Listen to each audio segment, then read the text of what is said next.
సీతమ్మ అగ్నిప్రవేశం రామాయణంలోనే అత్యంత కఠినమైన మరియు భావోద్వేగపూరితమైన ఘట్టం.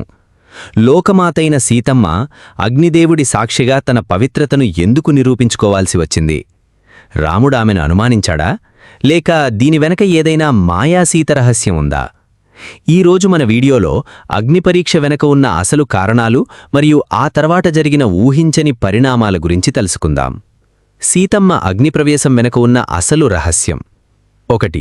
రాముడు నిజంగానే సీతను అనుమానించాడా?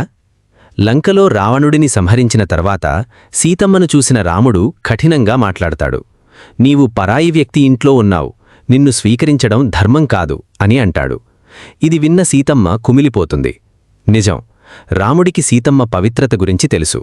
కాని రేపు ప్రజలు ఒక రాజు తన భార్య విషయంలో రాజీపడ్డాడని నిందించకూడదని, రాబోయే తరాలకు సీతమ్మ గొప్పతనం తెలియాలని రాముడు లోకకల్యాణం కోసం ఆ కఠిన నిర్ణయం తీసుకున్నాడు. 2. మాయా సీతరహస్యం. అధ్యాత్మరామాయణం మరియు కొన్ని పురాణాల ప్రకారం రావణుడు అపహరించింది అసలు సీతను కాడు. అరణ్యవాసంలో ఉండగా రాముడు రాబోయే ఆపదను గ్రహించి అసలు సీతను అగ్నిదేవుడి వద్ద దాచి ఉంచుతాడు. ఆమె స్థానంలో ఒక మాయాసీతని, ఛాయాసీతని సృష్టిస్తాడు. రావణుడు తీసుకెళ్ళింది అశోకవనంలో ఉంది ఈ మాయాసీతనే. యుద్ధం ముగిశాక మళ్లీ అసలు సీతను తిరిగి పొందడానికి మరియు మాయాసీతను అగ్నిలో విలీనం చేయడానికి రాముడు ఈ అగ్నిపరీక్ష నాటకాన్ని ఆడించాడు. అగ్ని నుండి బయటకు వచ్చింది అసలు సీతమ్మ. 3. అగ్నిపరీక్ష సమయంలో ఏం జరిగింది? సీతమ్మ లక్ష్మణుడిని చితిని సిద్ధం చెయ్యమని కోరుతుంది.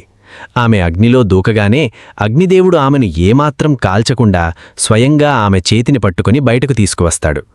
రామా, ఈమె పరమ పవిత్రురాలు, ఈమెలో ఏ పాపం లేదు అని అగ్నిదేవుడే సాక్ష్యమిస్తాడు. అప్పుడు రాముడు సంతోషంగా సీతమ్మను స్వీకరిస్తాడు. 4. అగ్నిపరీక్ష తర్వాత ఏమైంది? చాలామందికి అగ్నిపరీక్షతో కథ అయిపోయిందని అనుకుంటారు, కాని అసలు మలుపు అక్కడే ఉంది.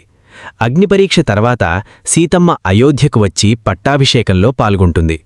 కొన్నాళ్ల తర్వాత అయోధ్యలోని ఒక చాకలివాడు అన్న మాటల వల్ల రాముడు ఆమెను అడవికి పంపిస్తాడు. సీతా పరిత్యాగం. అక్కడ వాల్మీకి ఆశ్రమంలో ఆమె లవకుశులకు జన్మనిస్తుంది. చివరిగా తన పవిత్రతను మరోసారి నిరూపించుకోవాల్సిన సమయం వచ్చినప్పుడు ఆమె తన తల్లి అయిన భూమాత ఒడిలోకి వెళ్ళిపోతుంది. భూప్రవేశం. సీతమ్మ అగ్నిపరీక్ష అనేది ఒక స్త్రీకి జరిగిన అవమానం కాదు, అది ఒక పవిత్రతకు దక్కిన గౌరవం.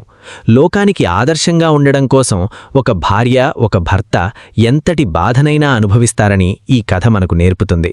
వీడియోను లైక్ చేసి సీతమ్మ పట్ల మీ గౌరవాన్ని చాటండి.